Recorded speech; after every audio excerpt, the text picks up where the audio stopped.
ہمیں ہر لمحہ رمضان المبارک کا احترام کرنا چاہیے۔ پچھلے دور دیکھ لیں تو لوگ رمضان کا کیسے احترام کرتے تھے۔ اگر کسی نے دوائی بھی لینی ہوتی تھی تو وہ دروازے بند کر کے اندر بیٹھ کے دوائی لیتے تھے۔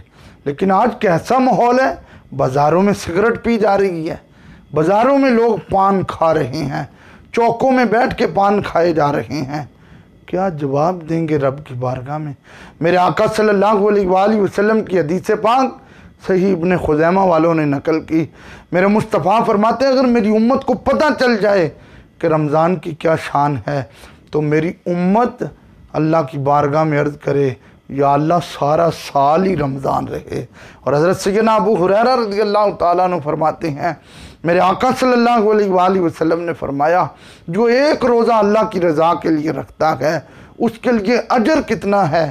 حضور نے مثال دی، فرمایا ایک کوا ہے، اس کوے کا ایک بچہ پیدا ہوا ہے، وہ جب سے پیدا ہوا ہے اس وقت سے وہ اڑنا شروع کرے اور وہ اڑتا اڑتا بوڑھا ہو جائے اور پھر وہ مر جائے تو میرے آقا فرماتے ہیں اتنے عرصہ یعنی اتنی مسافت تک اللہ اس بندے کو جہنم کی آگ سے دور فرمائے گا جس نے خدا کی رضا کے لیے ایک روزہ رکھا۔